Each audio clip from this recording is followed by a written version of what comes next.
아가씨, 그거 우리 엄마 가방이잖아요. 얼른 돌려주세요. 아내는 기겁하며 달려가 신우이의 팔에 걸려 있는 친정엄마의 명품 가방을 붙잡았습니다. 야, 너네 집 망했잖아. 망한 집구석에서 뜯어낼 거라곤 이거밖에 없더라. 이제 쓸모없으니까 이혼해. 믿었던 남편은 친정아빠 공장이 망하자 돌변했고 남편에게 배신당한 아내는 친정으로 돌아갔습니다. 하지만 남편은 꿈에도 몰랐습니다. 며칠 후 자신이 헌신짝처럼 버린 아내에게 99통째 전화를 걸며 절규하게 될 거라는 것을. 오늘의 사연 시작합니다. 영주와 준호의 집 어둑한 거실에는 텔레비전 소리만 울리고 있었습니다.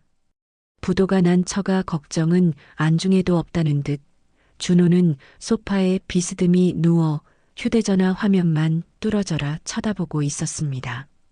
영주가 과일 쟁반을 탁자에 내려놓으며 타들어가는 속을 애써 감추고 조심스럽게 입을 열었습니다. 자기야, 나 좀 봐.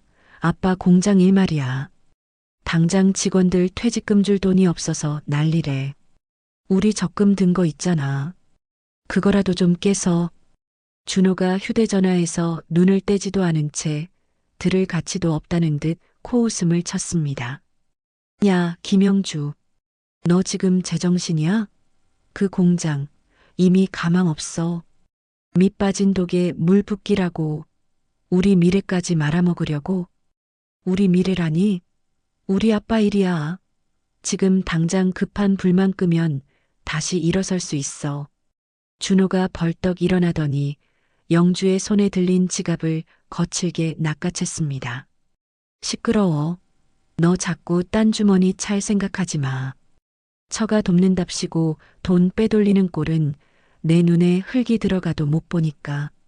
준호는 영주의 지갑을 탈탈 털어 신용카드와 통장을 전부 꺼내 자신의 주머니에 쑤셔 넣었습니다. 영주가 억울한 마음에 눈물을 글썽이며 준호의 팔을 붙잡고 매달렸습니다. 이게 무슨 짓이야? 내놔. 우리 아빠가 당신한테 빌려줬던 5천만 원은 벌써 잊었어? 준호가 영주의 손을 거칠게 뿌리치며 핏대를 세웠습니다. 그러게 누가 보증을 잘못 서래. 그리고 내 동생 다은이 이번에 결혼하는 집안이 보통 집안 아닌 거 몰라? 걔가 재벌가 며느리 되면 나한테도 콩고물이 떨어질 거라고. 걔한테 다 투자해도 모자를 파네. 지금 내 망한 친정 뒷바라지하게 생겼어? 그때 현관문 비밀번호 누르는 소리가 요란하게 들리더니 신우이 다은이 들이닥쳤습니다. 다은은 들어오자마자 명품 가방 하나를 바닥에 내동댕이 치며 거실 한가운데 대자로 드러누웠습니다. 아, 진짜 짜증나. 오빠, 나 결혼 못할 것 같아. 준호가 깜짝 놀라 달려가 다은을 일으키려 했습니다. 다은아, 왜 그래? 무슨 일이야? 예비시댁에서 뭐라 그래? 다은이 발을 동동 구르며 악을 썼습니다. 내일 어머님이 친구들 모임에 날 부르셨단 말이야. 근데 거길 어떻게 가? 내가 가진 가방이라고는 다 유행 지난 것뿐인데 그 집안 사람들이 내 가방 보고 콧방귀 낄 거 아니야. 나 파혼당하면 오빠 인생도 끝인 줄 알아. 영주가 어이가 없다는 표정으로 다은을 쳐다보았습니다. 아가씨, 가방이 뭐 별건가요? 그냥 단정하게 하고 가면 되잖아요. 다은이 영주를 아래 위로 훑어보며 무서운 눈으로 쏘아붙였습니다. 언니는 좀 빠져요. 망한 집딸이라 그런가 상황 파악이 안 되나 보네. 있는 집사람들은 가방 하나로 사람 급을 나눈다고요. 영주는 두 사람과 더는 대화를 하고 싶지 않았습니다. 자리에서 일어나 밀린 빨래를 하러 다용도실로 들어갔습니다. 영주가 자리를 비우자 다은이 갑자기 눈을 번뜩이며 준호의 옷자락을 잡고 흔들었습니다. 오빠 기억나지? 언니네 친정엄마 사돈어른 말이야. 예전에 아빠 사업 잘 나갈 때 명품 가방 엄청 모으셨잖아. 장롱 속에 처박아 둔 거 많다며? 준호의 눈동자가 흔들렸습니다. 장모님 가방? 그게 있긴 할 텐데. 그거 다 가져와. 당장? 어차피 망해서 빚쟁이들이 들이닥칠 텐데 그깟 가방 다 뺏길 거 아니야? 그럴 바에야 내가 쓰는 게 낫지. 나 살리는 셈 치고 가서 받아와. 내일까지 무조건이야. 준호는 잠시 고민하는가 싶더니 이내 결심한 듯 입술을 질끈 깨물었습니다. 다음 날 아침 영주가 시장에 가자마자 준호는 베란다로 나가 장모에게 전화를 걸었습니다. 준호가 목소리를 한껏 깔고 침통한 연기를 시작했습니다. 장모님, 저 준호입니다. 네, 영주가 요즘 통밥도 못 먹고 잠도 못 자서 걱정입니다. 수화기 넘어 이 여사의 걱정스러운 목소리가 들려오자 준호는 회심의 미소를 지었습니다. 아닙니다. 제가 지금 당장 찾아뵙겠습니다. 영주가 왜 저러는지 제가 가서 말씀드려야 할 것 같아요. 준호는 회사에 병가를 내고 곧장 처가로 차를 몰았습니다.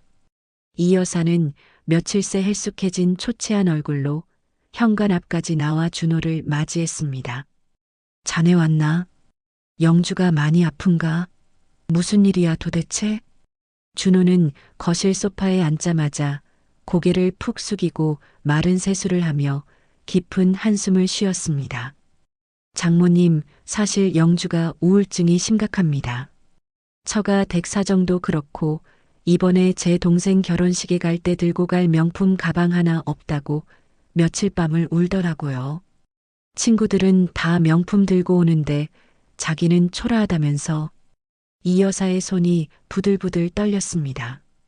영주가 그런 말을 했단 말인가?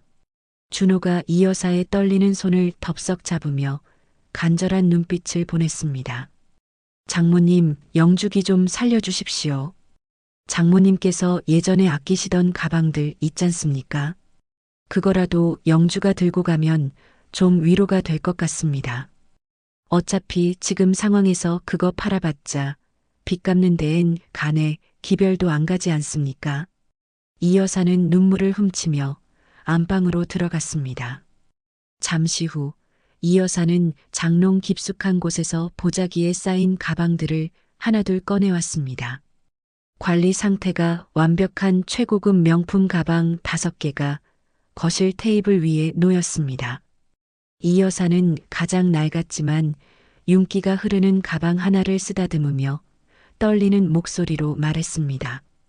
우리 영주가 기가 죽으면 안 되지. 자니가 가져가서 영주한테 전해주게. 엄마가 미안하다고 절대 기죽지 말라고. 준호는 가방들을 보자마자 머릿속으로 계산기를 두드렸습니다. 이게 다 얼마야?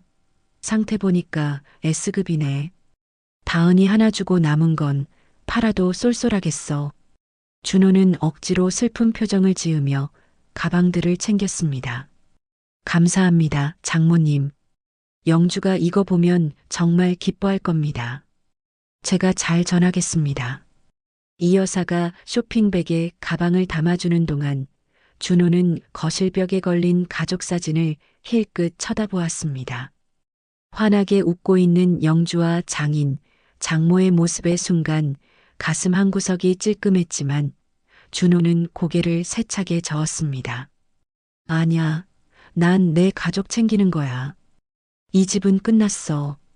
준호는 가방 5개가 든 쇼핑백을 양손 가득 들고 뒤도 돌아보지 않고 현관을 빠져나왔습니다.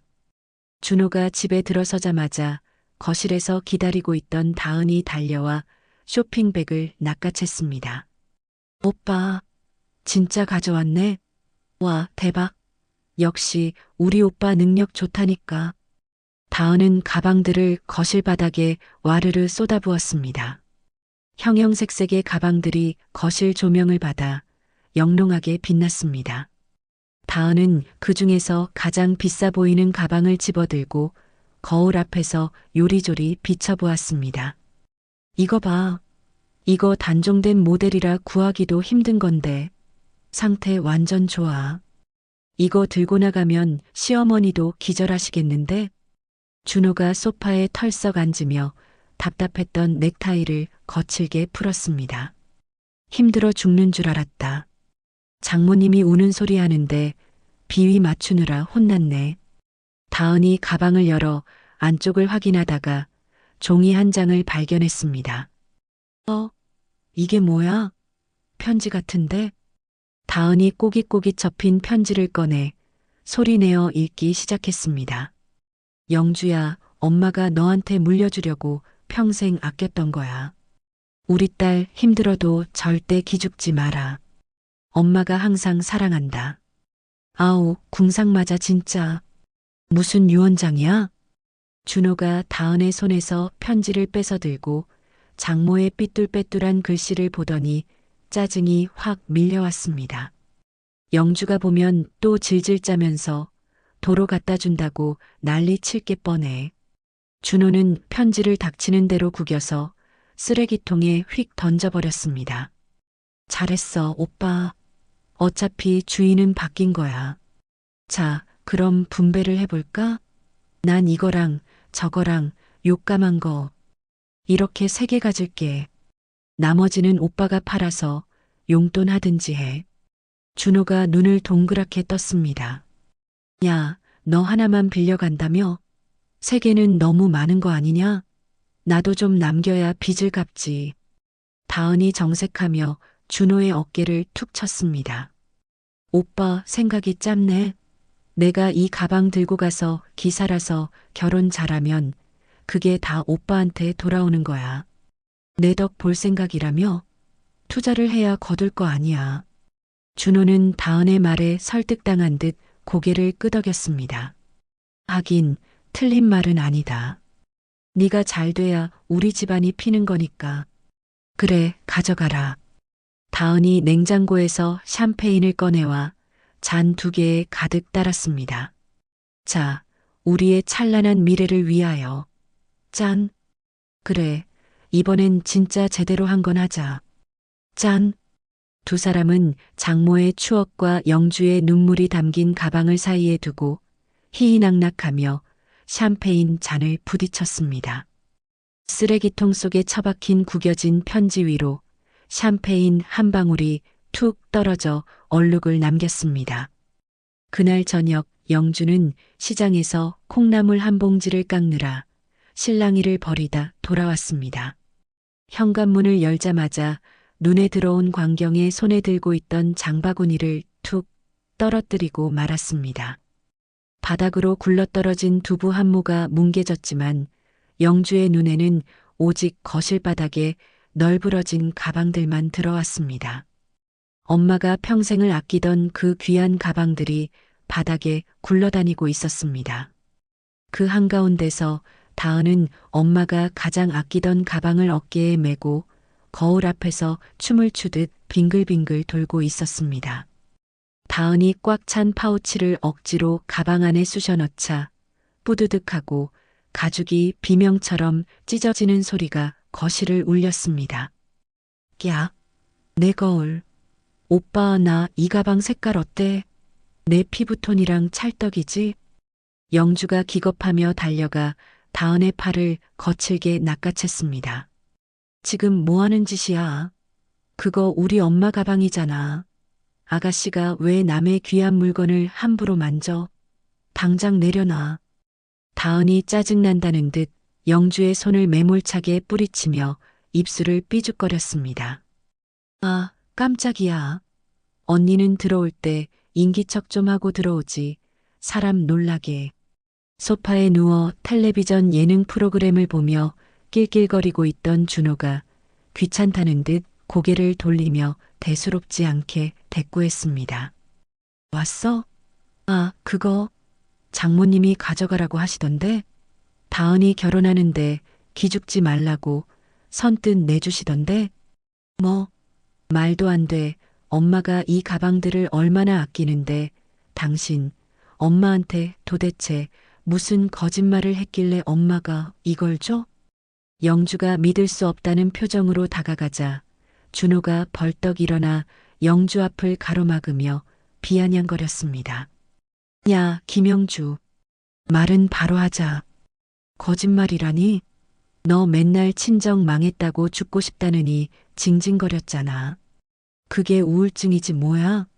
너나 장모님이나 이제 빚쟁이 피해 숨어 살아야 할 판인데 명품백이 다 무슨 소용이야? 곰팡이 슬게 두느니 우리 다은이가 들고 가서 상류층 물 좀 먹고 시댁한테 점수 따는 게 100배 낫지. 안 그래?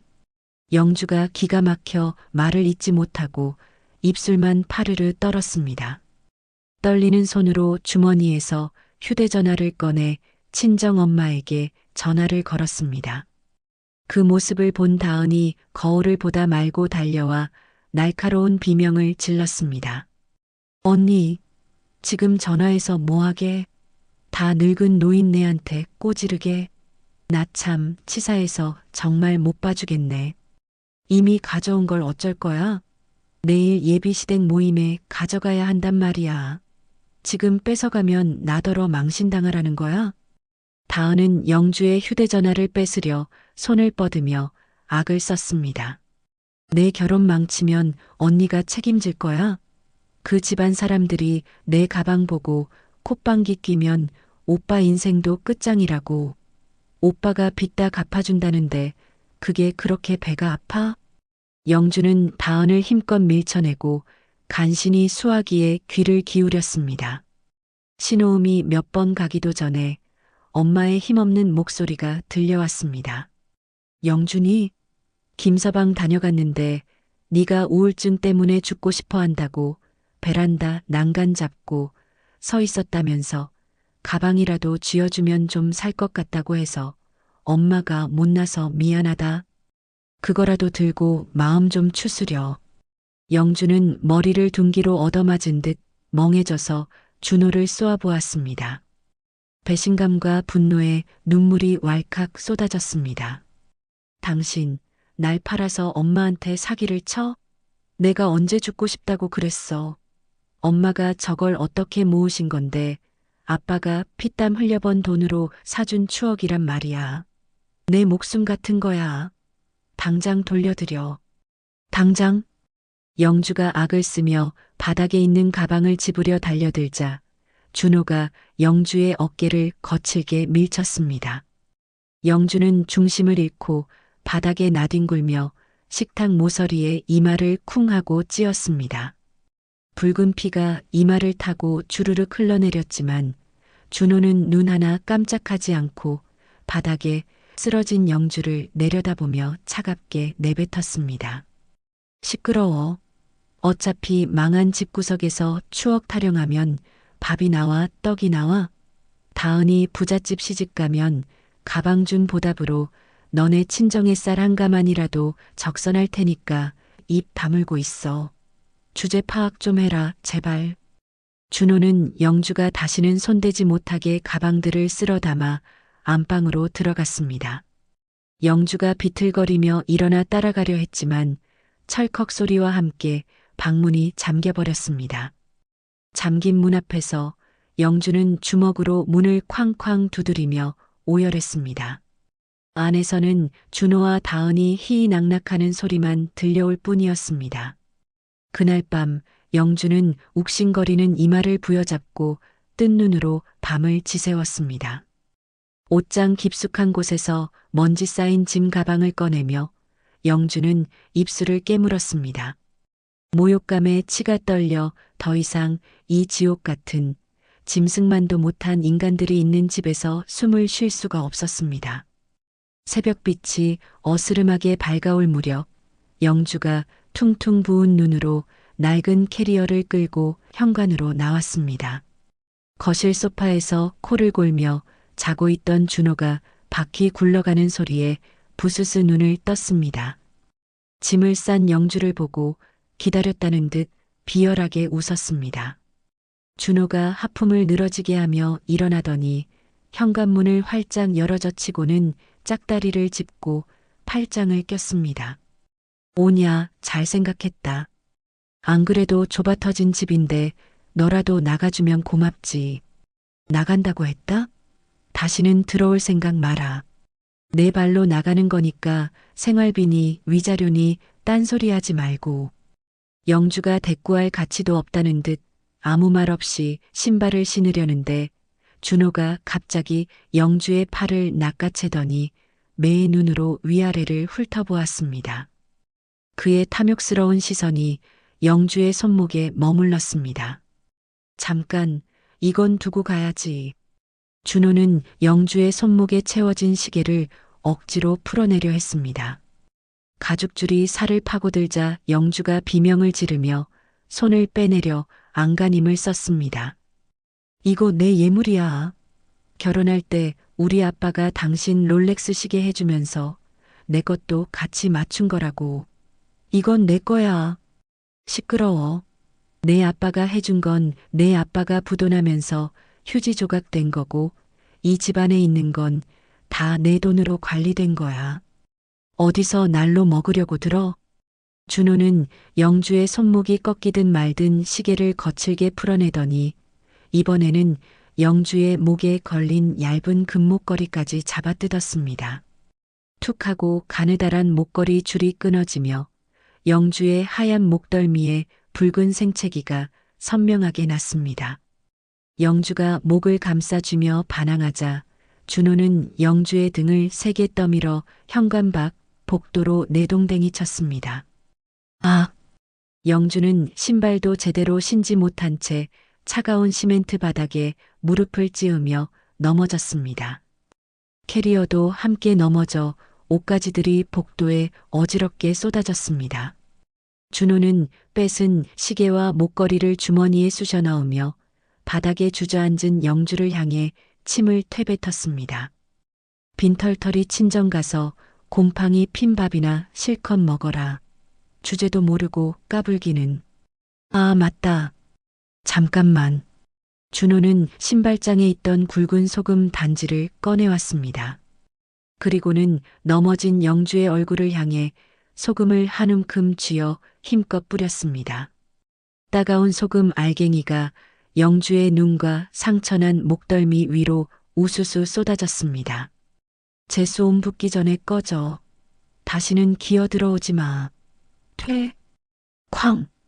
현관문이 닫히는 소리가 복도를 쩌렁쩌렁 울렸습니다. 영주는 소금 범벅이 된 채 헝클어진 머리를 하고 굳게 닫힌 문을 멍하니 바라보았습니다. 눈물이 말라버린 줄 알았는데 다시 뜨거운 것이 볼을 타고 흘러내렸습니다. 그녀는 떨리는 손으로 옷가지를 대충 주워 담고 복도 끝 분리수거장에 누군가 버린 짝이 안 맞는 찢어진 삼선 슬리퍼를 발견했습니다. 영주는 발에 맞지도 않는 그 슬리퍼를 주워 신고 덜덜 떨리는 다리로 일어섰습니다. 차비 한 푼 없이 새벽 거리를 걷기 시작했습니다. 살을 애는 듯한 새벽 바람보다 지나가는 사람들의 흘끔거리는 시선이 그녀를 더 비참하게 만들었습니다. 1시간을 넘게 걸어 친정 골목에 다다랐을 때 영주의 발뒤꿈치는 이미 까져서 피투성이가 되어 걸을 때마다 핏자국이 남았습니다. 화려한 샹들리에가 눈부시게 빛나는 청담동의 최고급 레스토랑. 다은은 훔친 가방 중 가장 값비싼 악어 가방을 무릎 위에 올려두고 세상에서 가장 고상한 척 우아하게 미소 지었습니다. 맞은편에 앉은 예비 시어머니가 돋보기 안경을 고쳤으며 가방을 유심히 바라보았습니다. 순간 다은의 등줄기에 식은땀이 한 줄기 흘러내렸습니다. 어머, 이거 H사 리미티드 에디션 아니니? 내가 알기론 이거 국내에 5점밖에 안 들어온 건데 이걸 어떻게 구했니? 돈만 있다고 살 수 있는 게 아닌데. 예비 시어머니가 의심 섞인 눈초리로 가방의 가죽을 살짝 만져보았습니다. 다은은 심장이 터질 것 같았지만 태연하게 눈웃음을 치며 준비해 온 거짓말을 술술 풀어놓았습니다. 네, 어머님. 안목이 정말 대단하세요. 사실 저희 친정 엄마가 저 물려주신다고 오래전부터 특별 주문해서 보관해 오신 갑오예요. 제가 함부로 들고 다니기 죄송할 정도로 귀한 거라 오늘처럼 어머님 뵙는 중요한 자리에만 큰맘 먹고 들고 나왔어요. 예비 시어머니의 깐깐하던 표정이 그제야 부드럽게 풀리며 고개를 끄덕였습니다. 역시 사돈어른 안목이 보통이 아니시네. 가죽관리 상태를 보니 아주 귀하게 다룬 티가 나. 저런 귀한 걸 물려받은 며느리라면 우리 집안 격에도 맞겠어. 내가 사람 보는 눈은 틀리지 않았네. 주변에 앉은 예비시댁 친척들도 역시 뼈대 있는 집안은 다르네. 며느리 참 잘 골랐어라며 감탄하며 수군거렸습니다. 다은은 안도의 한숨을 내쉬며 쏟아지는 부러움의 시선을 즐겼습니다. 마치 자신이 태어날 때부터 이 자리에 어울리는 상류층이었던 것 같은 착각에 빠져들었습니다. 예비 신랑이 사랑스럽다는 듯 다은의 손을 잡으며 귓가에 속삭였습니다. 우리 다은이 오늘따라 더 빛나네. 어머니가 저렇게 칭찬하시는 거 처음 봐. 역시 우리 자기 최고야. 다은은 행복에 겨운 표정으로 테이블 밑에서 몰래 휴대전화를 꺼내 준호에게 문자를 보냈습니다. 오빠 작전 대성공이야. 시어머니가 가방 보고 껌뻑 죽어. 우리 이제 진짜 꽃길만 남았어. 내가 한턱 쏠게. 한편 영주를 쫓아내고 텅 빈 집 거실. 준호는 영주가 쓰던 화장대 서랍을 뒤지며 돈 될 만한 것이 더 없는지 하이에나처럼 찾고 있었습니다. 그는 주머니에서 아까 뺏은 영주의 예물시계와 목걸이를 꺼내 들고 휴대전화 조명에 비춰보았습니다.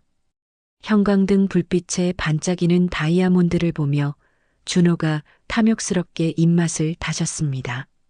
흐흐, 이것도 팔면 꽤 짭짤하겠는데? 금은방 가서 당장 처분해야지. 500만 원은 좋게 받겠어. 영주 쫓아내고 꽁돈까지 생기네. 이참에 골프채 풀세트로 질러버려. 준호는 시계를 자신의 손목에 대보며 비열하게 낄낄거렸습니다. 그는 영주가 아끼던 결혼 앨범이 발에 채이자 귀찮다는 듯 발로 뻥 차서 구석으로 밀어버렸습니다. 그리고는 콧노래를 부르며 인터넷으로 중고 명품 매입을 검색하기 시작했습니다. 남매는 각자의 위치에서 남의 눈물과 불행을 밟고 선 그 위태로운 성공에 취해 낄낄거리고 있었습니다. 그 화려함이 곧 산산조각 날 거품이라는 것은 꿈에도 모른 채 말입니다. 일주일 뒤 다은의 비좁은 자취방에 비상벨이라도 울린 듯 한바탕 난리가 났습니다. 다은이 사색이 된 얼굴로 휴대전화를 붙들고 좁은 방 안을 뱅글뱅글 돌며 발을 동동 구르고 있었습니다. 네, 어머님? 아, 이번 주말에요? 집으로요? 아, 네네. 알겠습니다. 아휴, 그럼요. 기대하고 오셔도 돼요. 전화를 끊자마자 다은이 날카로운 비명을 지르며 바닥에 털썩 주저앉았습니다. 오빠, 어떡해. 망했어. 예비 시어머니가 이번 주말에 우리 집에 오시겠대. 사돈어른이랑 인사도 하고 집도 좀 보자시는데 이 곰팡이 핀 5평짜리 원룸을 어떻게 보여줘? 보여주는 순간 바로 파혼이라고. 먹다 남은 찬 라면을 깨작거리던 준호가 놀라서 젓가락을 떨어뜨리며 입을 딱 벌렸습니다. 뭐? 갑자기 왜? 식장에서 보면 된다며. 깐깐한 노인네가 왜 갑자기 들이닥친대? 그걸 내가 알아? 저번에 그 가방 보고 우리 집 수준 확인하고 싶으신가 보지. 아무튼 당장 강남에 있는 고급 아파트라도 빌려야 해. 내가 청담동 50평 펜트하우스에 산다고 뻥을 쳐놨단 말이야. 두 사람은 급하게 휴대전화를 꺼내 부동산 앱을 뒤지기 시작했습니다. 강남에 번듯한 오피스텔 단기 임대 물건이 있었지만 화면에 뜬 숫자는 절망적이었습니다. 미쳤어. 보증금만 3억이래. 월세는 선불이고. 오빠 3억 없어? 어딘가 숨겨둔 비상금 있을 거 아니야. 야, 3억이 누구 집게 이름이냐? 내 통장에 지금 300만 원도 없어. 영주 예물 판 돈은 이미 카드값 막느라 다 썼다고. 준호는 떨리는 손으로 은행 앱을 켜서 대출 한도를 조회했지만 화면에는 대출 불가, 신용점수 미달이라는 붉은 글씨만 비정하게 떴습니다. 이미 카드론에 현금 서비스까지 풀로 당겨 쓴 탓이었습니다. 다은이 준호의 멱살을 잡고 미친 듯이 흔들었습니다. 오빠가 책임져. 나 재벌가 며느리 못 되면 오빠 인생도 끝인 거 알지? 어디 가서 돈을 훔쳐서라도 가져와. 콩팥이라도 팔아오란 말이야. 결국 준호는 식은땀을 줄줄 흘리며 강남 뒷골목의 어두침침한 건물로 향했습니다. 간판도 없는 대부업체 사무실 안은 매캐한 담배 연기로 자욱했고 덩치 큰 사내들이 야구 방망이를 수건으로 닦고 있었습니다. 준호가 파리한 안색으로 기어 들어가는 목소리로 말했습니다. 저 딱 일주일만 쓰고 갚겠습니다. 3억만 제 동생이 이번에 재벌가랑 결혼하거든요. 축의금 들어오면 이자까지 쳐서 바로 갚을 수 있습니다. 문신이 가득한 팔을 드러낸 사채업자가 준호를 위아래로 훑어보더니 비릿하게 웃으며 누런 이빨을 드러냈습니다. 재벌가? 흐흐, 담보도 없이 깡이 좋네. 대신 이자는 선이자 떼고 하루만 늦어도 신체 포기 각서대로 진행하는 거야. 알지? 요즘 안구 하나에 얼만지. 준호는 덜덜 떨리는 손으로 각서에 지장을 찍었습니다. 붉은 인주가 피처럼 번져 보였습니다. 돈을 구한 두 사람은 곧바로 사기극의 스케일을 키웠습니다. 인력사무소를 통해 기품 있어 보이는 60대 남녀 단역 배우를 섭외해 가짜 부모님 역할을 맡겼습니다. 아저씨, 아줌마. 절대 실수하면 안 돼요. 우아하게, 무조건 우아하게요. 대사 다 외우셨죠? 목소리 톤도 좀 더 고급스럽게. 다은은 배우들에게 대여한 명품 옷을 입히며 신신당부했습니다. 준호는 인터넷에서 유명 기업인의 사진을 다운로드해 포토샵으로 자신의 얼굴을 합성하느라 뜬 눈으로 밤을 새웠습니다. 골프 치는 대기업 회장 옆에 준호가 어색하게 웃고 있는 합성 사진이 금박 액자에 끼워져 빌린 아파트 거실벽 정중앙에 걸렸습니다. 완벽해. 이 정도면 감쪽 같아. 다은아, 우리 진짜 상류층 같다. 그치? 준호가 퀭한 눈으로 헛웃음을 짓자 다은도 불안한 눈빛으로 손톱을 물어뜯으며 고개를 끄덕였습니다. 화려하게 꾸며진 가짜집 하지만 그 바닥에는 언제 터질지 모르는 시한폭탄이 째깍거리고 있었습니다. 같은 시각 영주의 친정집 대문 밖이 소란스러웠습니다. 검은 양복을 입은 시청 직원들이 서류 가방을 들고 서 있었습니다. 영주의 아버지는 빚쟁이들이 또 찾아온 줄 알고 긴 한숨을 땅이 꺼져라 내쉬며 대문을 열었습니다. 누구시오? 우리 지금 돈 한 푼도 없으니 돌아가시오. 제발 좀 봐주시오. 그러자 직원이 정중하게 90도로 고개를 숙이며 명함을 건넸습니다. 아닙니다, 어르신. 시청 도시개발과에서 나왔습니다. 축하드립니다. 어르신께서 소유하신 구 공장 부지가 이번 3기 신도시 개발구역의 핵심 요지로 확정되었습니다. 거실에 힘없이 앉아있던 영주와 어머니가 놀라 신발도 신지 않은 채 뛰쳐나왔습니다. 직원은 널찍한 도면을 펼쳐 보이며 붉은색으로 표시된 땅을 손가락으로 가리켰습니다. 여기 이 부지가 상업 지구 중심이라 보상가가 아주 높게 책정되었습니다. 토지 보상금에 영업 손실 보상까지 합쳐서 대략 320억 원 정도 됩니다. 300 뭐요? 320억? 내가 잘못 들은 거 아니오? 영주의 아버지는 다리에 힘이 풀려 그 자리에 털썩 주저앉고 말았습니다. 어머니는 입을 틀어막고 하염없이 눈물만 흘렸습니다. 팔리지도 않아 세금만 축내던 애물단지 땅이 하루아침에 인생 역전의 로또가 되어 돌아온 것이었습니다. 직원들이 돌아가자 아버지는 떨리는 손으로 서랍장 깊숙한 곳에서 먼지 쌓인 낡은 봉투 하나를 꺼냈습니다. 그건 공장 부지를 헐값에라도 팔게 되면 사위 준호의 사업 재기 자금으로 주려고 꼼꼼히 적어둔 사위 지원 계획서였습니다. 내가 내 딸 눈에 피눈물 나게 하고 길바닥에 내쫓은 그놈한테 이걸 주려고 했었다니. 내가 미쳤지, 미쳤어. 아버지는 치밀어 오르는 분노와 후회의 치를 떨며 계획서를 북북 찢었습니다. 종이 조각이 눈처럼 흩날려 휴지통으로 들어갔습니다. 영주야, 이제 돈 걱정은 하지 마라. 내 딸 기죽게 한 놈들, 내가 가만 안 둔다. 그놈한테는 10원 한 장 안 줄 거다. 영주는 부모님의 굳은 살 박힌 거친 손을 잡고 소리내어 엉엉 울었습니다. 그때 대문 초인종이 요란하게 울렸습니다.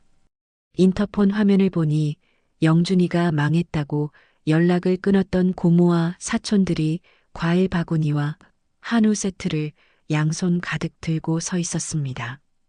아이고 오라버니 계세요? 제가 맛있는 툭불 한우 좀 사왔어요. 문 좀 열어봐요. 우리 조카 영주도 와 있다면서? 영주는 화면 속 그들의 가식적인 웃음을 보며 차갑게 입을 굳게 다물었습니다. 엄마 아빠 문 열어주지 마세요. 우리 힘들 때 모른 척했던 사람들이에요. 이제부터는 우리가 갑이에요. 누구 눈치도 보지 말고 당당하게 살아요. 영주의 단단해진 눈빛에 부모님도 결연하게 고개를 끄덕였습니다. 인터폰의 전원 코드를 뽑아버리자 집안에는 다시 평온한 정적이 찾아왔습니다. 다음 날 점심시간 준호는 회사 구내식당 구석진 자리에 앉아 퉁퉁 불어터진 우동을 깨작거리고 있었습니다. 머릿속은 온통 사채업자의 섬뜩한 협박과 다가오는 주말 상견례 걱정뿐이라 입맛이 모래알을 씹는 것 같았습니다. 그때 식당 벽면에 걸린 대형 TV에서 뉴스 속보 자막과 함께 아나운서의 긴박한 목소리가 흘러나왔습니다. 다음 소식입니다. 정부가 오늘 오전 기습 발표한 3기 신도시 개발 계획에 따라 해당 지역 토지 소유주들에게 역대급 보상금이 지급될 예정입니다. 특히 알짜배기 땅으로 불리는 구 공장 부지 소유주 김모 씨는 무려 300억 원대의 보상금을 300억? 와, 누군지 몰라도 팔자 고쳤네. 전생에 나라를 구했나. 부럽다 부러워. 준호는 혀를 차며 무심코 화면을 올려다보았습니다. 자료 화면으로 나온 낡은 공장 건물이 어딘가 소름 끼치도록 낯이 익었습니다. 준호가 들고 있던 숟가락이 쨍그랑 소리를 내며 식판 위로 떨어졌습니다. 저거 장인어른 공장이잖아. 김모 씨, 김달구. 준호는 감전이라도 된 듯 온몸을 사시나무 떨듯 떨며 주머니에서 스마트폰을 꺼내 미친 듯이 검색을 시작했습니다. 3기 신도시 보상금, 김달구 공장. 기사에는 장인의 이름과 공장 주소, 그리고 확정된 보상금 320억 원이라는 숫자가 붉은색으로 선명하게 박혀 있었습니다. 320억? 3억이 아니라 320억? 준호는 숨이 턱 막혀오며 눈앞이 핑 돌았습니다. 자신이 곰팡이 핀 밥이나 먹으라며 소금 뿌려 내쫓은 아내가 하루아침에 300억 자산가의 하나뿐인 상속녀가 된 것이었습니다. 그 순간 휴대전화 진동이 징징 울리며 화면에 메시지가 떴습니다. 최고대부 박준호 고객님, 금일 이자 입금 시간 1시간 남았습니다. 늦으면 알죠? 장기 적출 동의서 준비했습니다. 동시에 카드사 앱에서 리볼빙 한도 초과, 신용등급 하락 경고 알림이 폭탄처럼 연달아 떴습니다. 으악! 준호는 머리를 감싸쥐고 괴물 같은 비명을 질렀습니다. 자신이 뺏어온 가방 몇 개 따위는 비교도 안 되는 천문학적인 돈방석을 제 발로 걷어찼다는 사실에 미칠 것만 같았습니다. 당장 갚아야 할 3억 원의 사채 빚이 숨통을 조여오는 것 같았습니다. 안 돼. 이럴 수는 없어. 이건 꿈이야. 말도 안 돼. 준호는 먹던 식판을 그대로 둔 채 식당 밖으로 뛰쳐나갔습니다. 지나가는 동료들이 미친 사람 보듯 쳐다봤지만 준호의 눈에는 아무것도 보이지 않았습니다. 그는 떨리는 손가락으로 영주의 번호를 눌렀습니다. 제발, 제발 받아라, 영주야. 내가 잘못했어. 여보, 제발. 내가 잠깐 미쳤었나 봐. 뚜뚜뚜 신호 연결음만 야속하게 길게 이어질 뿐 영주는 전화를 받지 않았습니다. 준호는 식은땀으로 흠뻑 젖은 셔츠를 펄럭이며 복도를 질주했습니다. 탐욕에 눈이 멀어 황금알을 낳는 거위의 배를 가른 멍청한 사내의 뒤늦은 후회와 절규가 복도 끝까지 메아리쳤습니다. 회사 비상계단 구석, 준호는 핏발선 눈으로 휴대전화 화면을 노려보며 통화 버튼을 미친 듯이 연타하고 있었습니다. 화면에는 내 사랑 영주라는 이름과 함께 부재중 전화 99통이라는 빨간 글씨가 선명하게 떠 있었습니다. 준호는 떨리는 손가락으로 다급하게 문자를 입력했습니다. 영주야, 내가 미쳤었어. 잠깐 귀신이 씌었나 봐. 제발 전화 좀 받아줘. 우리 사이가 겨우 돈 몇 푼에 끝날 사이는 아니잖아. 장모님 가방은 내가 다시 사다 드릴게. 아니, 10배, 100배로 갚을게. 제발 한 번만. 300개가 넘는 문자를 보냈지만 답장은커녕 읽음 표시조차 뜨지 않았습니다. 준호는 머리를 쥐어뜯으며 짐승처럼 괴성을 질렀습니다. 아, 제발 좀 받아라, 김영주. 왜 안 받는 거야?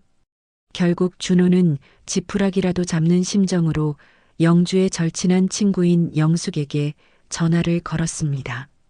신호가 몇 번 가기도 전에 영숙이 날카로운 목소리로 전화를 받았습니다. 여보세요? 박준호 씨? 당신 지금 제정신이에요? 여기가 어디라고 전화를 해요? 아, 영숙 씨. 제발 부탁입니다. 영주랑 연락되죠? 얘가 뭔가 단단히 오해를 하고 집을 나갔는데. 오해요? 누가 누굴 쫓아내고 소금까지 뿌렸다면서요? 영주가 다 얘기했어요.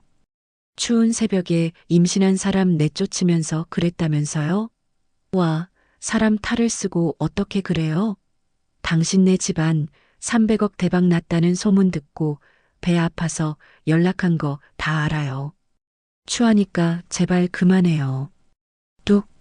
매정하게 끊긴 전화기 너머로 뚜뚜 소리만 공허하게 울렸습니다. 준호는 회사 업무도 팽개치고 미친 사람처럼 차를 몰아 처가로 향했습니다. 골목길을 과속으로 달려 도착한 처가 대문 앞은 을씨년스럽게 썰렁하기 그지없었습니다. 준호가 대문을 쾅쾅 두드리며 목이 터져라 소리를 질렀습니다. 장모님, 저 준호입니다. 잘못했습니다. 문 좀 열어주세요. 영주야. 하지만 담장 너머에는 낙엽 굴러가는 소리만 들릴 뿐 인기척 하나 없었습니다. 이웃집 아주머니가 지나가다 혀를 차며 한마디 툭 던졌습니다. 거기 아무도 없어. 어제 이삿짐 센터 와서 싹 다 빼갔어. 좋은 데로 이사 간다던데 사위란 양반이 그것도 몰라? 준호는 망연자실하여 대문 앞에 힘없이 주저앉았습니다.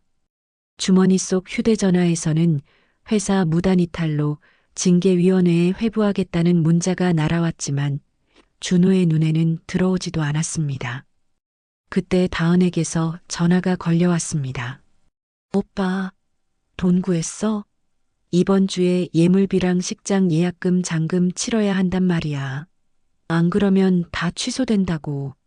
쪽팔려서 어떻게 살아? 준호는 다은의 앙칼진 목소리에 정신이 번쩍 들었습니다. 그는 쉰 목소리로 다은을 달랬습니다. 다은아, 조금만 기다려. 지금 3억이 문제가 아니야. 처가 공장 땅이 신도시 개발되면서 보상금을 320억이나 받는데. 뭐, 320억? 오빠 지금 잠꼬대해? 그 거지 같은 공장이? 진짜야. 뉴스에도 나왔어. 영주 마음만 돌리면 3억이 아니라 300억이 우리 돈이야. 그러니까 너도 자존심 다 버리고 당장 영주한테 사과 문자 보내. 무조건 납작 엎드려야 해. 알았어? 수화기 넘어 다은의 숨소리가 거칠어졌습니다. 탐욕에 눈이 먼 남매는 320억이라는 숫자에 홀려 자신들이 저지른 짓은 까맣게 잊고 다시금 헛된 희망을 품기 시작했습니다. 화려한 조명이 감싸는 백화점 VIP 퍼스널 쇼퍼룸. 영주는 푹신한 벨벳 소파에 다리를 꼬고 앉아 샴페인 잔을 우아하게 들고 있었습니다. 그녀의 앞에는 최고급 원단으로 닿은 정장들과 명품 구두들이 줄지어 놓여 있었습니다. 퍼스널 쇼퍼가 영주에게 짙은 네이비색 실크 원피스와 재킷을 걸쳐주며 감탄을 금치 못했습니다. 고객님, 피부톤이 워낙 맑으셔서 이 로얄 블루 컬러가 정말 잘 받으세요. 재벌가 사모님 같은 기품이 느껴집니다. 완벽하세요. 전신 거울 속에 비친 영주는 더 이상 남편 눈치 보며 늘어난 티셔츠를 입던 주부 김영주가 아니었습니다. 차가우면서도 우아한 범접할 수 없는 아우라를 풍기는 여성이 거울 속에서 당당하게 미소 짓고 있었습니다. 영주는 옆에 앉아 계신 친정 엄마에게 다가가 최고급 가방 하나를 안겨드렸습니다. 준호가 뺏어간 것보다 훨씬 더 비싸고 세련된 디자인의 신상 가방이었습니다. 엄마, 이거 받아. 그 사람들이 가져간 헌 가방 따위는 머릿속에서 지워버려. 우리 엄마한테는 새 것만 어울려. 앞으로는 이런 것만 들게 해줄게. 이 여사는 딸의 손을 꼭 잡으며 눈시울을 붉혔습니다. 그래, 고맙다. 우리 딸이 이렇게 당당해지니까 엄마는 가방보다 그게 더 좋다.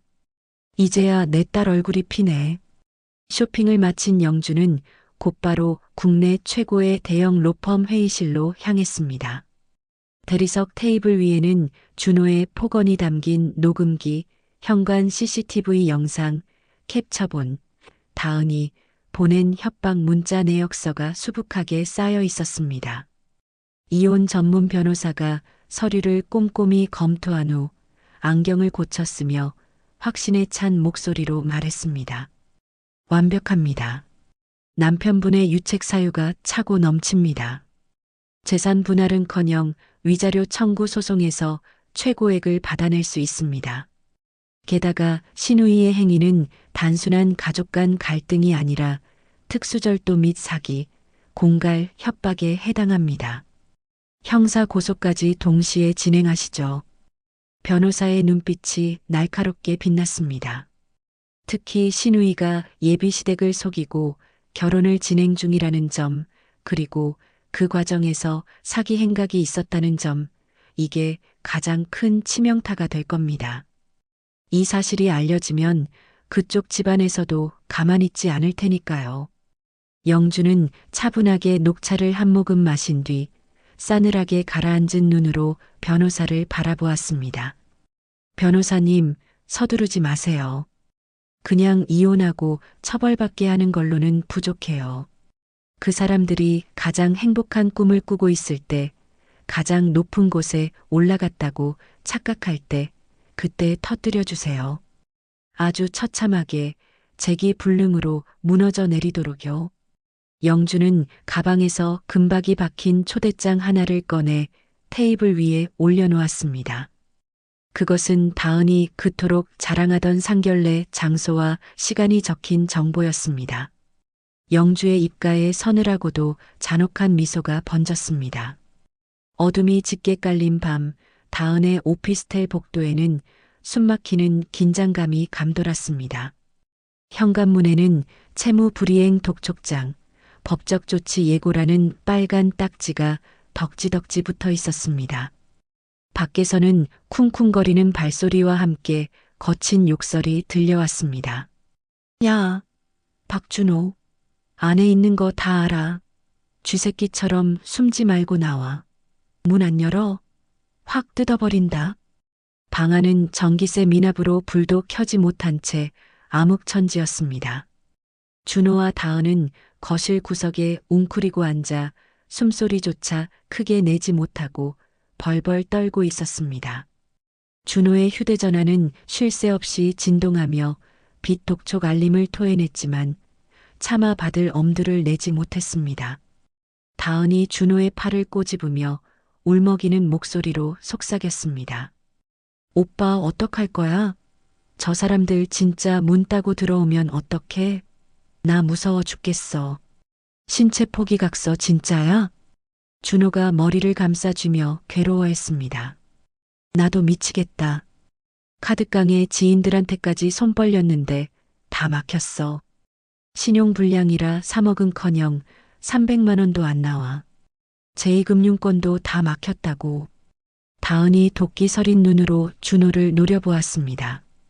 예비시댁에서는 예물시계 안 해오냐고 난리란 말이야. 그거 못해가면 결혼이고 뭐고 다 끝장이야. 오빠 언니 명의 도용해서라도 대출 받아봐. 언니 신분증 사진 찍어둔 거 있잖아. 그거면 비대면 대출 될지도 몰라. 준호가 기겁하며 고개를 세차게 저었습니다. 야, 그건 명백한 범죄야. 지금 영주랑 연락도 안 되는데 걸리면 바로 쇠고랑이라고. 나더러 감옥 가라는 거야? 그럼 어떡해? 여기서 빚쟁이들한테 맞아 죽을 거야? 아니면 결혼 파투나고 평생 빚 갚으며 시궁창에서 살 거야? 영주 언니 마음 돌리면 320억 생긴다며.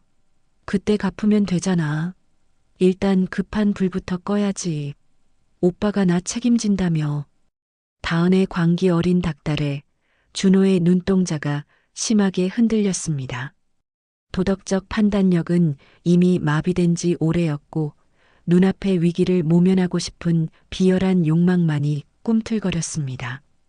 하긴 영주가 날 그렇게 좋아했는데 버릴 리가 없지. 내가 가서 무릎 꿇고 빌면 용서해 줄 거야. 그래, 이번 상견례만 잘 넘기면 동생이 재벌가 며느리 되고 처가 돈까지 들어오면 모든 게 해결돼. 잠시만 빌리는 거야. 준호와 다은은 어둠 속에서 서로의 얼굴을 마주보며 비장하게 고개를 끄덕였습니다.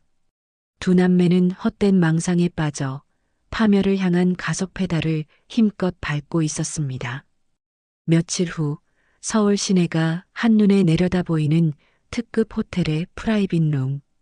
천장에 매달린 크리스털 샹들리에가 눈부시게 빛나고 있었지만 테이블 주변에는 미묘한 긴장감이 감돌았습니다. 다은은 훔쳐온 가방 중 가장 화려한 악어 가죽 가방을 의자 옆 보조 테이블에 보란듯이 올려두었습니다. 그녀는 세상에서 가장 조신한 미소를 지으며 와인 잔을 들었습니다. 맞은편에는 예비 시부모님과 예비 신랑이 흐뭇한 표정으로 다은을 바라보고 있었습니다. 다은이 일당을 주고 고용한 가짜 부모님은 몸에 맞지 않는 어색한 양복을 입고 식은 땀을 뻘뻘 흘리며 스테이크를 썰고 있었습니다. 예비 시어머니가 다은의 가방을 손가락으로 가리키며 칭찬을 건넸습니다. 볼 때마다 느끼는 거지만 다은 양은 참 물건 보는 안목이 탁월해. 그 가방, 우리 며느리 될 사람이 들어서 그런가 더 빛이 나네. 귀티가 잘잘 흘러. 다은이 수줍은 척 고개를 살포시 숙이며 준비해온 거짓말을 늘어놓았습니다. 감사해요, 어머님. 친정엄마가 파리 본점에서 직접 주문 제작하신 거예요. 가죽결 하나하나 신경 쓰신 거라 저한테는 분신 같은 가방이에요. 어머님 며느리 되려면 이 정도 품격은 갖춰야죠.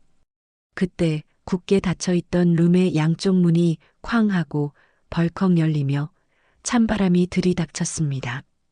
식사를 하던 모두의 시선이 문 쪽으로 쏠렸습니다. 머리부터 발끝까지 최고급 맞춤 정장을 차려입은 영주가 또각또각 구두 소리를 내며 걸어 들어왔습니다.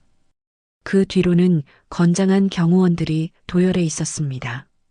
호텔 직원들이 당황하며 말렸지만 영주의 서늘하고 위압적인 기세에 눌려 저절로 길을 터주고 말았습니다. 다은의 눈동자가 지진이 난 듯 심하게 흔들렸습니다. 언니, 여기가 어디라고 들어와? 미쳤어?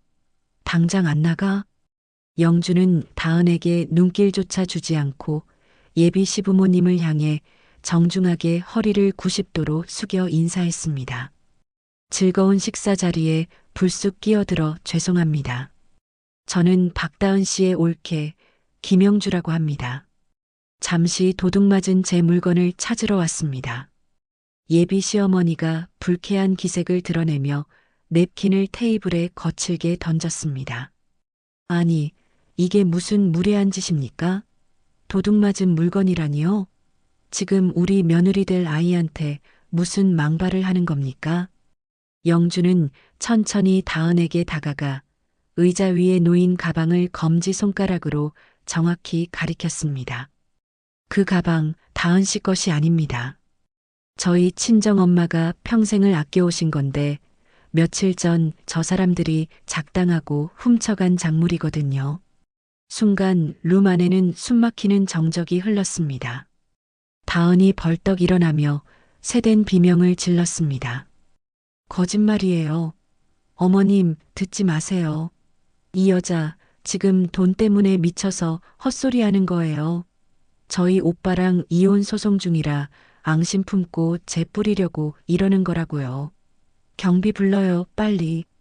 다은이 가방을 품에 꼭 껴안으며 발악했지만 영주는 눈 하나 깜짝하지 않고 차분하게 말을 이었습니다. 어머님, 다은 씨가 파리에서 주문 제작했다고 했나요? 그럼 지금 당장 확인해 보시면 되겠네요. 그 가방 안쪽 주머니를 열어보시죠. 1995년 10월 25일이라는 날짜와 제 친정엄마의 이니셜이 금색 자수로 박혀 있을 겁니다. 세상에 단 하나뿐인 표식이니까요. 예비 신랑이 의심스러운 눈초리로 다은을 바라보았습니다. 다은아, 한번 보여드려. 아니면 아니라고 증명하면 되잖아. 왜 그렇게 당황해? 다은이 식은땀을 비오듯 흘리며 뒷걸음질 쳤습니다. 싫어. 내가 왜? 이건 내 거야. 오빠 가만히 있지 말고 뭐라도 좀 해봐. 저 미친 여자 좀 끌어내. 구석에 병풍처럼 숨죽이고 있던 준호가 엉거주춤 일어났지만 영주의 매서운 눈빛과 마주치자 기가 눌려 입도 뻥긋하지 못하고 다시 주저앉았습니다. 영주는 단호한 손길로 다은의 품에서 가방을 낚아챘습니다. 다은이 뺏기지 않으려 손톱을 세우며 안간힘을 썼지만 분노로 다져진 영주의 악력을 당해낼 수는 없었습니다. 영주가 가방을 열어 안쪽을 예비 시어머니 코앞에 들이밀었습니다.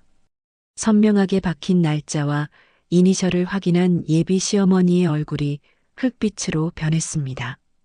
이게 무슨 세상에 진짜잖아. 영주는 가방을 소중하게 챙기며 다은을 싸늘하게 내려다보았습니다. 나머지 가방 4개 그리고 내 예물시계랑 목걸이까지 당장 내놔. 내일까지 내 변호사 사무실로 안 가져오면 절도죄의 사기죄, 공갈 협박죄까지 추가해서 고소장 접수할 거야. 이미 증거 수집은 끝났고 변호사 선임도 마쳤어. 예비 시어머니가 부들부들 떨며 자리에서 일어났습니다. 사기꾼 집안이었어. 감히 가짜 부모까지 내세워서 뼈대 있는 우리 집안을 우롱해? 여보 나가요. 이런 천박한 것들과는 더 이상 숨도 쉬고 싶지 않으니까. 예비 신랑은 다은을 벌레 보듯 경멸스러운 눈빛으로 한번 훑어보고는 미련 없이 뒤돌아 나갔습니다. 가짜 부모 역할을 하던 배우들도 눈치를 보며 아이고, 일당은 못 받겠네라고 중얼거리며 슬금슬금 도망쳤습니다. 다은은 바닥에 주저앉아 대성통곡을 하기 시작했습니다. 안 돼, 가지마. 내 인생 다 끝났어. 텅 빈 룸에는 영주와 준호, 그리고 바닥에 주저앉은 다음만 덩그러니 남았습니다. 모든 것이 끝났다는 사실을 깨달은 준호의 눈동자가 살길을 찾아 빠르게 굴러갔습니다.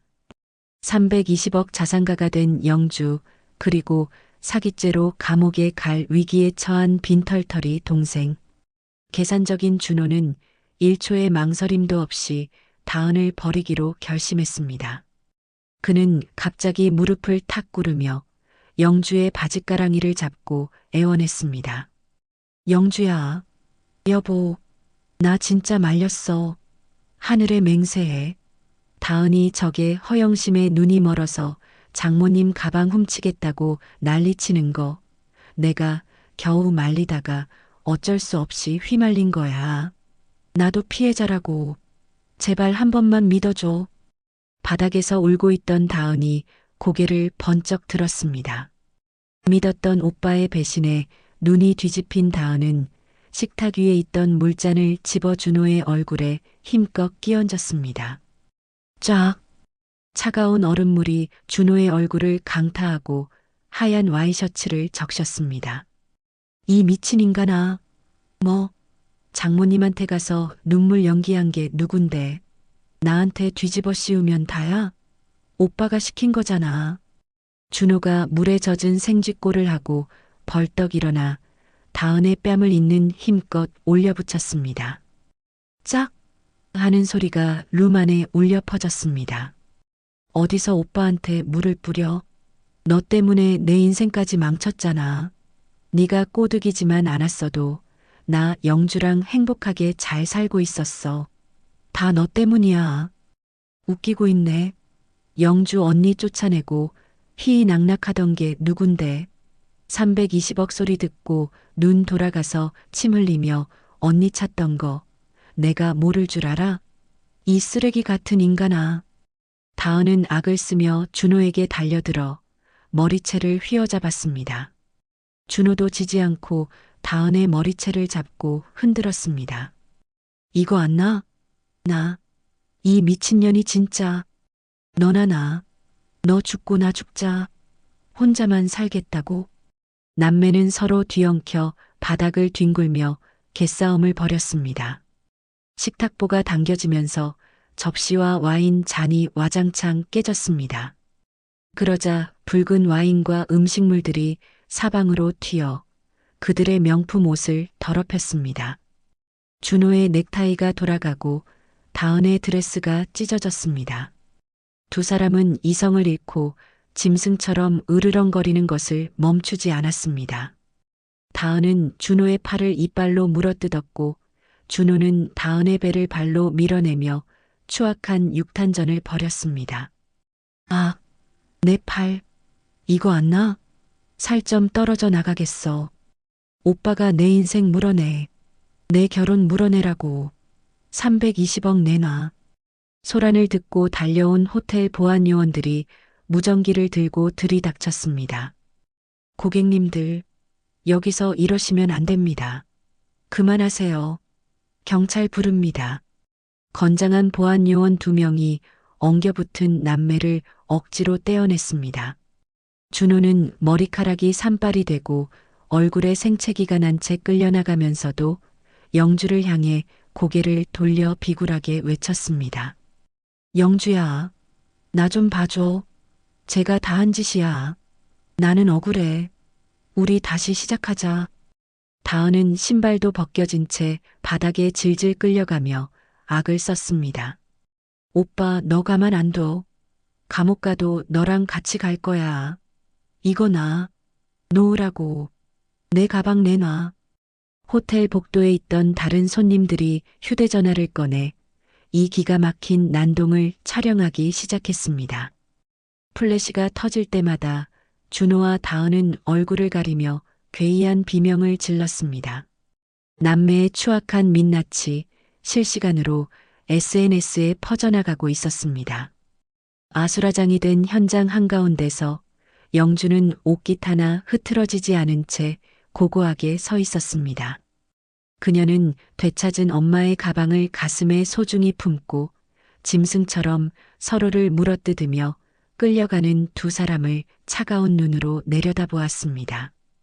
경멸조차 아깝다는 듯 영주는 쯧하고 혀를 한번 차고는 뒤도 돌아보지 않고 유유히 호텔을 빠져나갔습니다. 등 뒤에서 들려오는 남매의 비명과 욕설은 더 이상 그녀에게 아무런 상처도 주지 못했습니다. 다음 날 아침 퀴퀴한 곰팡이 냄새가 진동하는 싸구려 모텔방. 눈을 뜬 다은은 습관처럼 휴대전화를 켜자마자 비명을 지르며 전화기를 침대 구석으로 집어던졌습니다. 밤사이 그녀의 SNS에는 수천 개의 악플이 폭탄처럼 달려 있었습니다. 청담동 가짜 재벌녀가 얘라며 얼굴 다 팔렸네 키읔키읔. 남의 가방 훔쳐서 상견례? 완전 소시오패스네. 소름 돋아. 성형 괴물이네. 신상 다 털렸다. 너네 오빠 회사도 알아냈음. 상견례장에서 찍힌 동영상이 인터넷 커뮤니티의 가짜 재벌녀의 최후라는 제목으로 퍼졌습니다. 다은은 하루아침에 전 국민의 조롱거리이자 매장 대상이 되어 있었습니다. 손을 벌벌 떨며 악플들을 읽고 있는데 밖에서 문을 쾅쾅쾅 두드리는 거친 소리가 났습니다. 박다은 씨, 등기 왔습니다. 안에 있는 거 다 압니다. 다은이 쭈뼛거리며 문을 살짝 열자 집배원이 노란 서류 봉투 2개를 들이밀었습니다. 하나는 영주 측 변호사가 보낸 특수절도 및 사기 혐의 고소장이었습니다. 또 다른 하나는 예비 신랑 측에서 보낸 파혼 통보 및 위자료 청구 소송장이었습니다.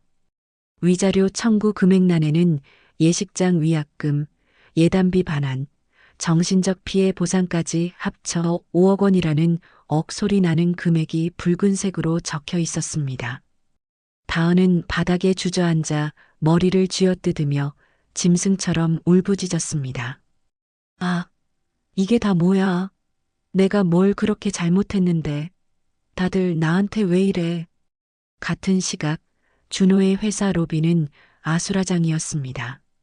검은 양복을 입은 덩치 큰 사채업자들이 로비 한가운데 대자로 드러누워 고래고래 소리를 지르고 있었습니다. 박준호 나오라고 해. 돈 빌려가서 배째라 도망치면 다야?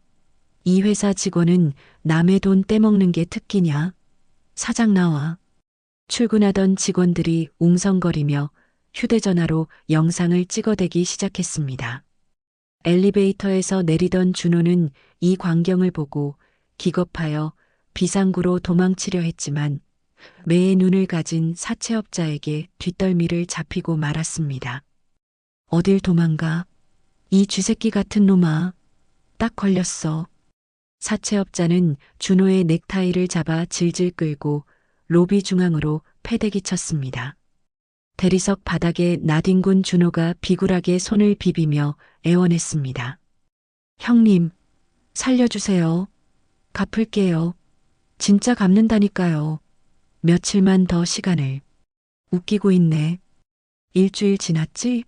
내 여동생 결혼 파투 났다며? 돈 나올 구석 없잖아. 그럼 약속대로 콩팥이라도 내놔. 각서대로 진행해.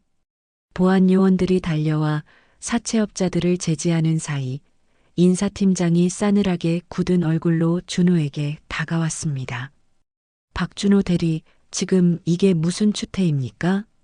회사 이미지 먹칠하는 것도 유분수지, 깡패까지 불러드립니까? 팀장님, 그게 아니라 오해입니다. 제가 다 해결할 수 있습니다. 제발 한 번만. 시끄럽습니다. 당신 가정사 때문에 우리 회사 주가까지 영향받게 생겼어요. 인터넷에 당신 남매 영상 돌아다니는 거 모릅니까? 오늘부로 대기 발령입니다. 징계위원회 열릴 때까지 회사 근처엔 얼씬도 하지 마세요. 꼴도 보기 싫으니까. 준호는 목에 걸고 있던 사원증을 뺏기고 짐 챙길 시간도 없이 회사 밖으로 쫓겨났습니다. 유리문 너머로 동료들이 자신을 손가락질하며 킬킬거리는 모습이 보였습니다. 준호는 바닥에 침을 퇴뱉으며 이를 부득부득 갈았습니다. 두고 봐. 내가 320억만 찾으면 이딴 회사 바로 인수해서 너네 다 잘라버릴 거야. 가만 안 둬.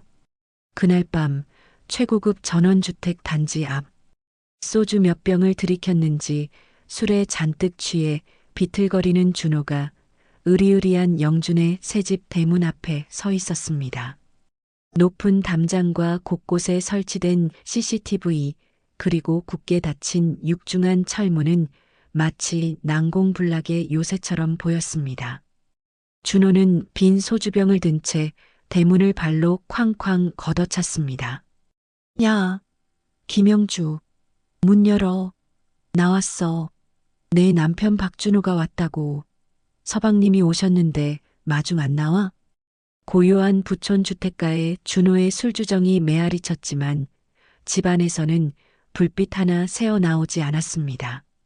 준호는 초인종을 미친 듯이 연타하며 횡설수설했습니다. 장모님, 저예요, 사위. 이서방이 왔어요. 제가 잘못했습니다. 그러니까 문 좀 열어주세요. 저 지금 쫓겨나서 갈 데도 없단 말이에요. 제발요. 아무런 대답이 없자 준호의 비굴함은 곧 광기 어린 분노로 바뀌었습니다. 야, 너네 진짜 너무한 거 아니야? 320억 혼자 다 처먹겠다고?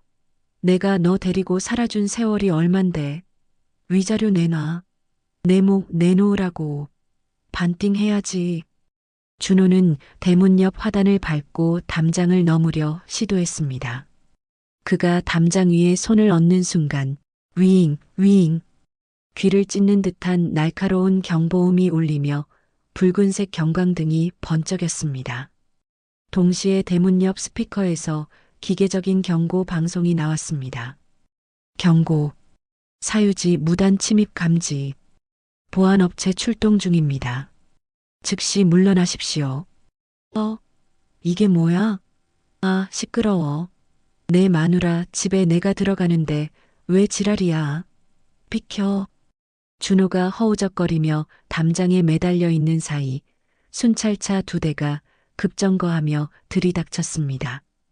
곤색 제복을 입은 사설 보안업체 직원들이 몽둥이를 들고 튀어나와 준호의 다리를 잡아채 바닥으로 끌어내렸습니다. 이거 나 여기 사위야. 장모님 보러 왔다고. 너네 내가 누군지 알아? 신분 확인 안 된 주치자 및 침입자입니다. 경찰 올 때까지 제압해. 반항하면 매뉴얼대로 해. 준호는 차가운 아스팔트 바닥에 얼굴이 짓눌린 채 꺽꺽거리며 숨을 몰아쉬었습니다. 그의 흐릿한 시선 끝에 2층 창문의 커튼이 살짝 흔들리는가 싶더니 이내 굳게 닫혀버렸습니다. 영주도 장모님도 그 누구도 그를 위해 문을 열어주지 않았습니다. 곧이어 도착한 경찰차의 푸른 불빛이 준호의 일그러진 얼굴을 비췄습니다. 영주야, 한 번만 봐줘. 나 진짜 반성하고 있어. 여보, 사랑해. 준호가 수갑을 찬 채 경찰차 뒷좌석에 짐짝처럼 구겨 넣어지며 발악했지만 차 문은 매정하게 쾅 하고 닫혔습니다. 동네 주민들이 창문을 열고 어휴, 꼴값 떤다. 천벌받은 거지라며 혀를 찼습니다. 한때 가족을 버리고 돈을 쫓았던 남자의 말로는 동네 개보다 못한 취급을 받는 주거침입 현행범이었습니다. 다은은 모자를 푹 눌러쓰고 마스크로 얼굴을 가린 채 지하철역 물품 보관함 앞으로 다가갔습니다. 수중에는 동전 하나 남지 않았고 모텔비마저 밀려 쫓겨나기 직전이었습니다. 배에서는 꼬르륵 소리가 요동쳤습니다. 그녀의 쇼핑백 속에는 준호가 영주에게 강제로 뺏었던 예물 시계와 목걸이, 그리고 아직 뺏기지 않은 나머지 명품 가방 4개가 들어 있었습니다. 이것만 팔면 일단 급한 불은 꺼. 시계만 해도 500은 받을 거야. 이걸로 찜질방이라도 가서. 다은은 중고거래 앱 채팅창을 확인했습니다. 구매자 도착했습니다. 물건 상태 확인하고 바로 현금 드릴게요. 1번 출구 앞입니다. 다은은 떨리는 손으로 쇼핑백을 생명줄처럼 움켜쥐고 약속 장소인 역사구석으로 향했습니다. 평범한 등산복 차림의 중년 남성이 서 있었습니다. 물건 가져오셨나요? 네, 여기요. 사진이랑 똑같죠? 빨리 돈 주세요.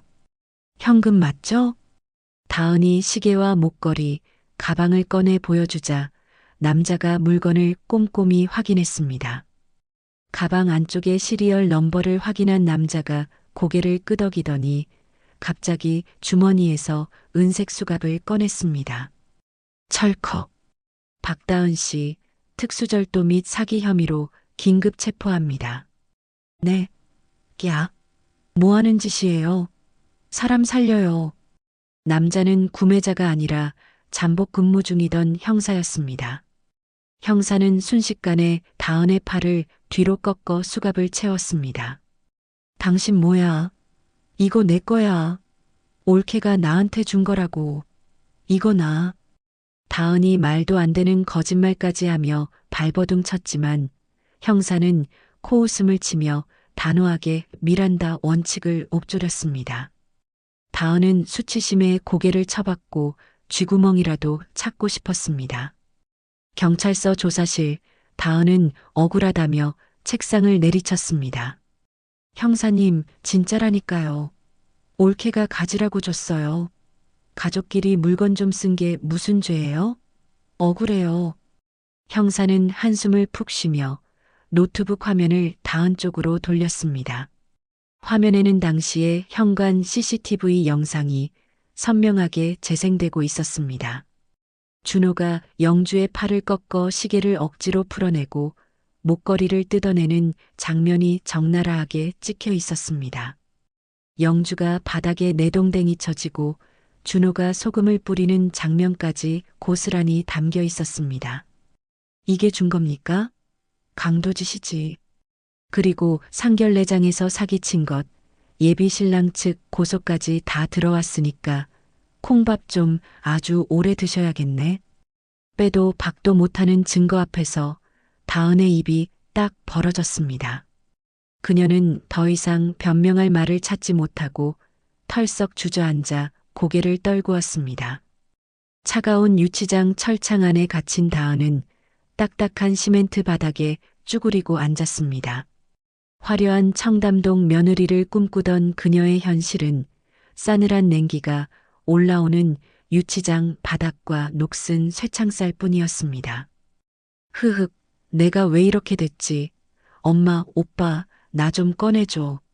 다은의 처절한 통곡 소리가 유치장 복도에 공허하게 울려 퍼졌지만 아무도 그녀의 말에 귀 기울여주지 않았습니다. 닫힌 철창 너머로 그녀의 탐욕이 불러온 비참한 결말만이 차갑게 그녀를 내려다보고 있었습니다. 엄숙한 기운이 감도는 서울가정법원 제3호 법정, 판사의 낮은 목소리가 공기를 갈랐습니다. 피고석에 앉은 준호는 며칠 동안 잠을 못 자 퀭한 눈으로 판사의 입만 뚫어져라 쳐다보고 있었습니다. 그 옆에는 수혜 대신 헐름한 사복을 입은 다은이 고개를 푹 숙인 채 손톱만 물어뜯고 있었습니다. 반면 원고석의 영주는 흐트러짐 없는 자세로 정면을 응시하고 있었습니다. 주문. 피고 박준호와 원고 김영주는 이혼한다. 피고의 유책 사유가 명백하므로 피고는 원고에게 위자료 5천만 원을 지급하라. 판사의 판결이 떨어지자마자 준호가 벌떡 일어나 억울하다는 듯 소리쳤습니다. 판사님, 이혼은 그렇다 쳐도 재산 분할은요? 제 아내가 이번에 320억을 받았습니다. 제가 그 집안 사위로 산 세월이 얼만데 기여도가 없다니요. 이건 무효입니다. 판사가 안경 너머로 준호를 한심하다는 듯 바라보며 싸늘하게 일갈했습니다. 피고, 원고의 해당 재산은 특유재산으로 피고가 그 형성이나 유지에 기여한 바가 전혀 입증되지 않았습니다. 오히려 피고는 처가가 어려울 때 경제적 지원은커녕 아내를 유기하고 재물을 갈취한 사실이 인정됩니다. 기여도는 0%입니다. 앉으세요. 준호는 망치로 머리를 맞은 듯 멍하니 자리에 주저앉았습니다. 이어 판사는 다은을 향해 시선을 돌렸습니다. 피고 박다은, 특수절도 및 사기 혐의에 대해 징역 1년에 집행유예 2년 그리고 사회봉사 120시간을 선고한다. 피해자의 선처가 없었다면 실형을 면치 못했을 사안임을 명심하시오. 땅땅땅. 판사 봉소리가 준호와 다은의 인생에 종말을 고했습니다. 재판이 끝나고 법정 복도로 나온 영주는 기다리고 있던 변호사와 가볍게 목례를 나누었습니다. 그때 뒤따라 나온 준호가 영주의 앞을 가로막으며 바짓가랑이라도 잡을 기세로 달려들었습니다. 영주야, 여보, 이건 말도 안 돼. 내가 땡전 한 푼 없이 쫓겨나게 생겼는데 너 진짜 이럴 거야? 우리 부부였잖아. 정을 생각해서라도. 영주는 준호를 벌레 보듯 차갑게 내려다보며 한 걸음 뒤로 물러섰습니다. 부부, 정, 당신이 내 손목 꺾어서 시계 뺏어갈 때, 소금 뿌려서 내쫓을 때 이미 끝난 이야기야. 아, 320억이 아까워서 그래. 준호가 비굴하게 고개를 끄덕이며 영주의 손을 잡으려 했습니다. 그래, 내가 잘못했어. 눈이 뒤집혔었나 봐. 나 한 번만 용서해주면 평생 머슴처럼 살게. 응? 제발. 영주는 준호의 손을 매몰차게 뿌리치며 그 어느 때보다 서늘하고 우아한 목소리로 마지막 말을 남겼습니다. 착각하지 마, 박준호. 당신이 그때 내쫓은 건 가난한 아내가 아니라 당신의 미래였어. 썩은 동아줄 잡겠다고 황금 동아줄 걷어찬 건 당신이야. 평생 바닥에서 기어다니며 후회해. 영주는 뒤도 돌아보지 않고 또각또각 구두 소리를 울리며 법원을 빠져나갔습니다. 준호는 멀어지는 영주의 뒷모습을 보며 다리에 힘이 풀려 차가운 대리석 바닥에 주저앉았습니다. 으악, 안 돼. 내 돈, 내 320억.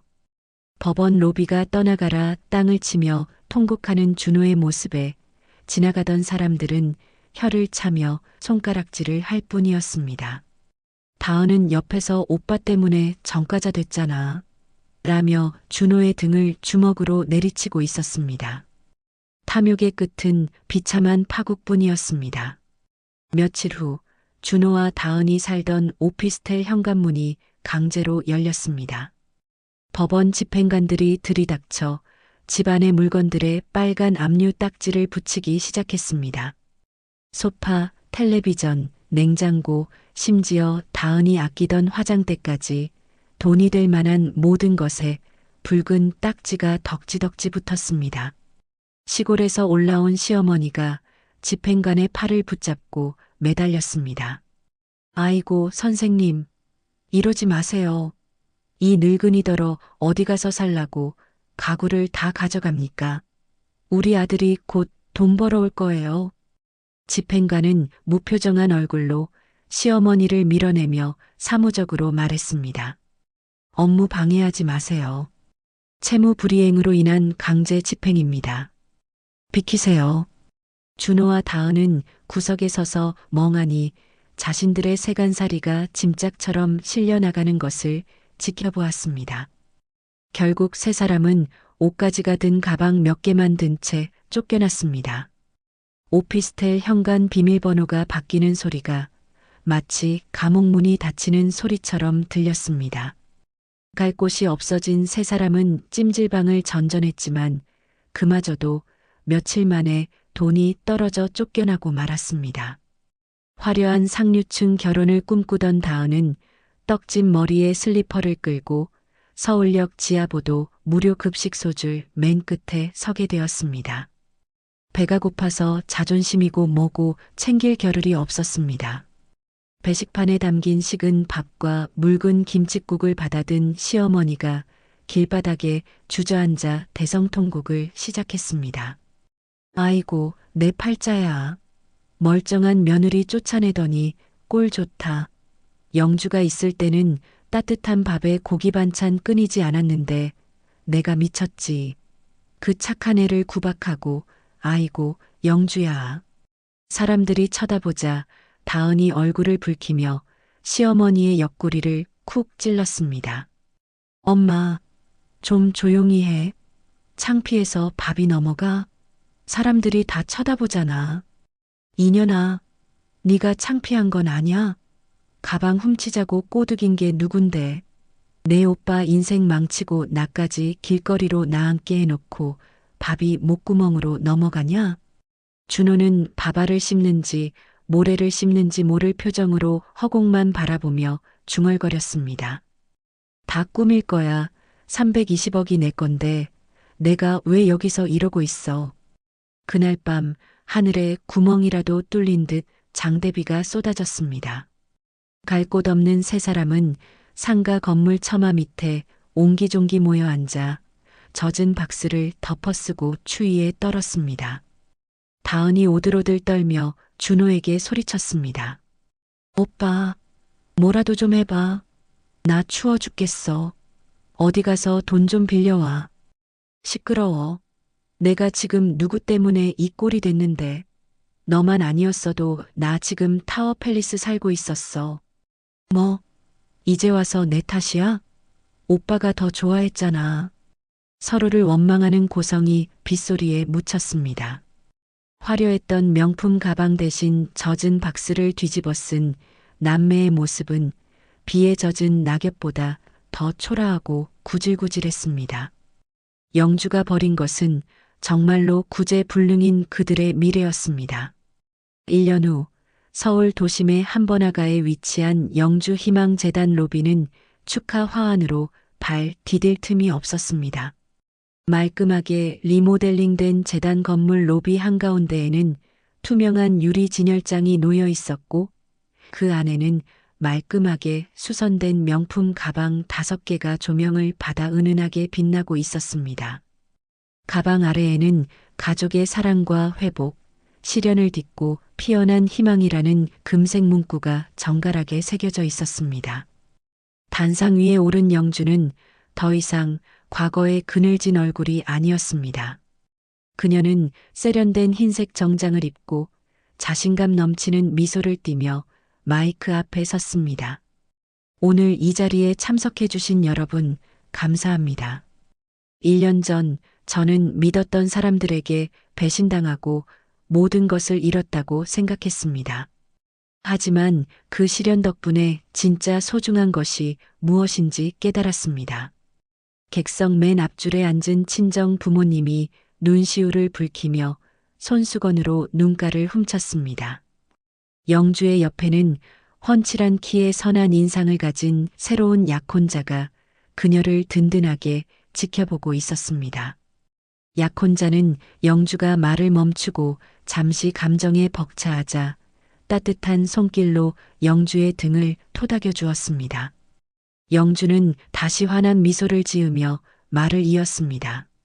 저기 전시된 가방들은 제 어머니의 추억이자 제가 되찾은 자존심입니다. 이제 저는 이 재단을 통해 저처럼 힘든 시기를 겪는 분들에게 다시 일어설 힘을